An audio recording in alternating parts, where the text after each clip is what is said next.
کہ جب ہم حمد الہی بھی کرتے ہیں، شکر پروردگار ادا کرتے ہیں، تو یہ شکر صرف زبان سے ادا نہیں ہونا چاہیے، بلکہ ہماری زندگی کے ہر طریق اور ہر آداب سے شکر ادا ہونا چاہیے۔ بالکل براہ راست جملہ کہہ کے آگے بڑھوں، ہماری زندگی میں بہت کچھ اللہ سبحانہ و تعالیٰ کی دی ہوئی نعمتوں کی ناقدریاں ہیں۔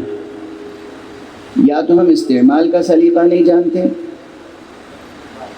یا ہم اسراف کرتے ہیں۔ نیچرل ریسورسز، بہت سی چیزیں جو ہماری زمین اور ہمارے ملک میں، ہمارے ملکوں میں، ہماری زمینوں میں، ہمارے اختیار میں، ہمارے سرمایوں میں اللہ سبحانہ و تعالیٰ نے دی ہیں، یا ہم ان کا استعمال ہی نہیں جانتے، اور یا ہم استعمال پر آتے ہیں تو پھر اسراف کی حد تک استعمال کرتے ہیں۔ یہ صرف عملی کمزوری یا تدبیر کی کمزوری نہیں ہے، اگر واقعاً وہ کمال شعور توحیدی نصیب ہو اور شکر الہی کا سلیقہ زندگی کا سلیقہ بن جائے، تو نہ ایسا ہوگا کہ ہم اللہ سبحانہ و تعالیٰ کی کسی نعمت کو نظر انداز کریں، اور نہ یہ ہوگا کہ ہم اس کی نعمتوں کا اسراف کریں۔ یہ بات براہ راست جڑی ہوئی ہے ہماری زندگی کے سلیقوں سے۔ اب میں ظاہر ہے کہ بہت چھوٹے چھوٹے مسائل کی طرف اشارے کرتا ہوا آگے بڑھ جاؤں۔ دنیا میں بعض جگہیں ہیں جہاں پانی کو لوگ ترس رہے ہیں، اور بعض مقامات پر لوگ پانی کا اسراف کر رہے ہیں۔ روزمرہ کی زندگی میں جو ہم پانی کا اسراف کرتے ہیں، اسراف یہ غفلت ہے کہ یہ نعمت کس نے عطا کی ہے اور کس لیے عطا کی ہے اور کس طرح ہمیں استعمال کرنی چاہیے۔ اگر ہمارا شعور توحید، ذوق توحید، اخلاق توحیدی ہمیں نصیب ہو، تو ہم پانی کے استعمال میں بھی وہ طریقہ استعمال کریں گے، وہ سلیقہ استعمال کریں گے، اور دوسروں کا خیال رکھیں گے کہ کہیں ایسا نہ ہو ہم سے اتنا پانی ضائع ہو جائے کہ دوسرا کوئی پیاسا رہ جائے۔ یہ پورا درس کہاں سے ہمیں حاصل ہوا؟ اس فقیر کے ذہن میں کہاں سے یہ باتیں آئیں؟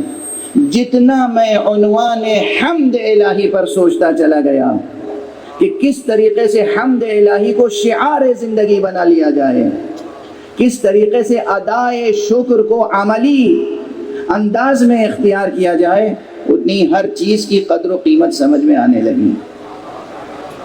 زمین سے لے کر، خاک سے لے کر، آب سے لے کر ہوا تک، ہر شے جو ہمارے ارد گرد موجود ہے، یہ کس نے عطا کی ہے؟ حق سبحانہ و تعالیٰ نے عطا کی۔ جب اللہ نے عطا کی ہے تو اب کسی حکومت کو آگے ہمیں سکھانے کی ضرورت نہیں پڑنی چاہیے، حکومت کو قانون بنانے کی ضرورت نہیں ہے۔ ہمارے اندر سے یہ فکر، یہ شعور، یہ تہذیب، یہ سلیقہ پیدا ہونا چاہیے کہ کوئی نہ بھی کہے کہ کس طریقے سے راستہ چلنا چاہیے، تو ہمیں دیکھ کر وہ خود سیکھ لے کہ کس طریقے سے راستہ چلنا۔ یہی صورتحال قدردانی کی صورتحال، قدردانی، قدر شناسی، اسے زندگی کا شعار بنائیے۔